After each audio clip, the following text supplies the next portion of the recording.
how did you actually connect with the group? Did y'all grow up, or did y'all kind of come together, on the basis of music?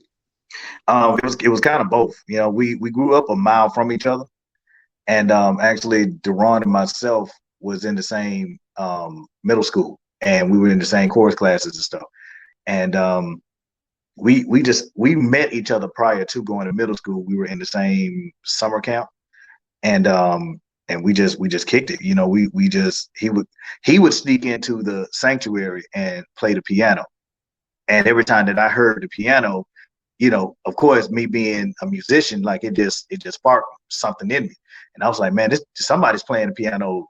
Um, they ain't playing gospel music, bro. You know what I mean? Like he's in there playing R&B, he's in there playing Beethoven, he's in there playing everything else but gospel music. So when I heard it, of course, it just naturally, spoke to me. So I opened the door and found out. It's like, man, that's a dude that I was kicking it with, that I had no idea could play the piano. And so I just assumed that, he was just cool because, and we were all laughing at the same things and stuff with him. So I just assumed he was cool with him, but didn't know that he was musically inclined. We went to middle school together, and I find out, I was like, yo, you in my class now. So that's how, he and I got together. And that was the genesis of Forte/112. And then once we got into high school, which was about 2 years later, no, it's about a year later. I'm sorry, about a year later. That's when we met Q and we met Slim, and that's pretty much. But we all were in like a mile from each other. Like we all grew up within a mile radius of each other, and that's if that ain't destiny, I don't know what is. You know what I'm saying? Oh yeah, most definitely one of the greatest groups to ever form. You know what I'm saying? It's just magical that y'all, like you say, was within a mile of each other. You met in Yep. middle school and high school. That's what's up. Middle school, high school. Okay, and I want to ask you, yeah, I want to ask you about the name 112. What is the significance of that number? What made y'all change the name from Sure, Forte to one?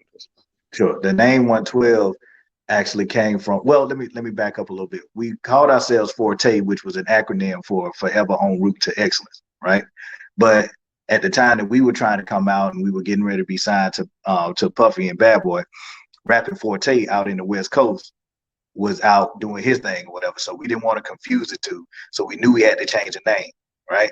But we were stuck on the name. We were trying to figure out what name could we go with, and we kept throwing names out at each other, man, and it just nothing never really stuck.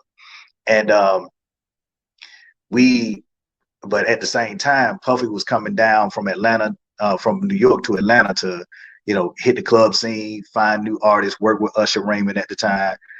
He was working on Usher's project at the time. So, and he wanted new talent. And our managers at the time knew Puff, and he introduced us and the whole nine. But he still was on the fence about whether or not he wanted to sign us and stuff. So every time that he came to Atlanta, it was, y'all got to hang out with me, y'all got to kick it with me. I got to really see, do y'all have this kind of connection that everybody say y'all do with the fan base?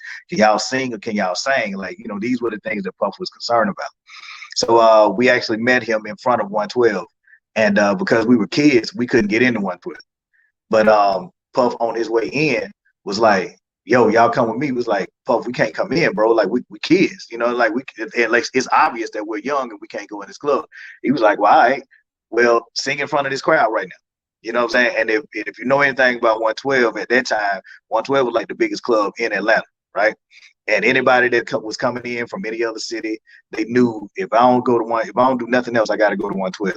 And around that time, 112 line was wrapped around the corner, right? And so this dude was like, yo, all right, sing. And we just started singing, and the crowd went from being a line, trying to get into 112 to like a semicircle around us. And these girls and everything, they just listening to us sing, and we crooning, man. I'm telling you, we singing everything we possibly can. We singing gospel music, we singing opera, we singing rock songs, we singing R&B, man. We doing everything we possibly can to let these folk know how talented we really are. And it worked, because Puff sat there, man, and he was like, yo, they got it. You know what I mean? They kept the crowd, they sung, we was in the rain, it was dark, it was cold, and these dudes just, sung their hearts out or whatever. So we sat down with him the next day. He was like, man, y'all came up with a name yet? Y'all came up with, he's like, no, man. He's like, shit, man, y'all need to call yourselves like, oh man, like 112 or something. You know what I mean? To be synonymous with Atlanta, you know, because at the time, if anybody that was anybody that went down to everybody that's anybody that came down to Atlanta knew of 112. It was synonymous with Atlanta. We wanted everybody to know that we were from Atlanta. We wasn't from New York. We was from Atlanta. And and it just, the name just stuck. As soon as we heard it, we were like, yeah, 112, like let's go. You know what I'm saying? That's the name. You know what I mean? Because we wanted to just etch in stone where we were from and what we was representing stuff, man. And it didn't work initially because people thought we was from 112th Street in New York. You know what I mean? But until you heard us speak, and then you were like, oh, okay, they Southern. You know what I mean? So, but yeah, that's where the name originated from, man. It's like we felt like 112 was like the best way that we could represent where we were from. You know what I mean? Without being too corny about it.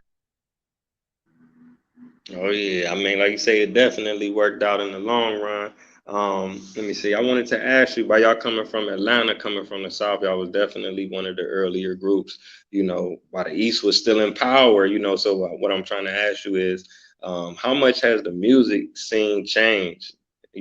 Compared to what it was back then to now in terms of Atlanta. Because Atlanta is running. You know what I'm saying? So Right. Well, that's a great question because at the time, you had your Outcasts, you had your Goody Mobs, you had a lot of groups, the Lil Jon and the East Side Boys. You had a lot of groups that, keep in mind, Atlanta at that time felt as though we were the second class citizens, because like you said, it was either you were either from New York or you were from LA. Those are the only people that was actually making, as far as a lot of people was concerned, the only people that was making noise in the music industry. Either you was from New York or you was from LA, right? So the South at that point felt like we had something to say and we weren't going to be denied anymore.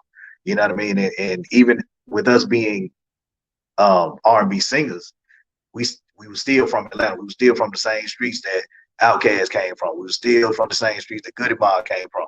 We were still from the same streets that all these down south rappers who were, on their way to becoming superstars was from.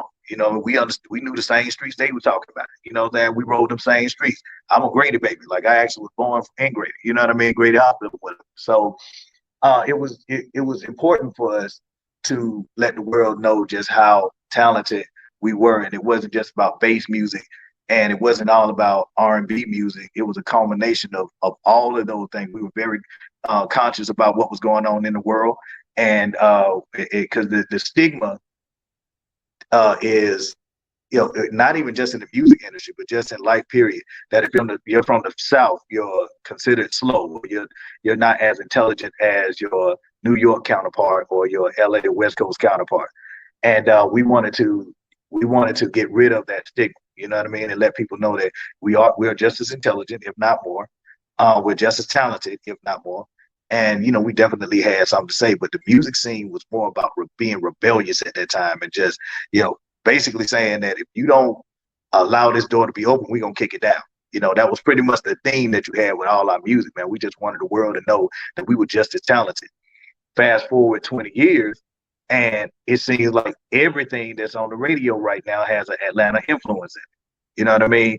And so it's kind of weird being in that, being in that space where it's like, man, 20 years ago, we could barely get somebody to play our music. Now, everybody has to have some kind of down south influence, in order for a record to be successful nowadays. And they ain't even from the South.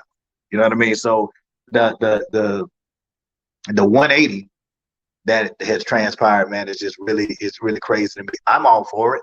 You know what I mean? Because it's all about progression, and we actually succeeded in the goal. You know what I mean? Of making sure that the world knew that down south music was just as important and prevalent as East Coast or West Coast music. But at the same time, I still feel like we got a long way to go.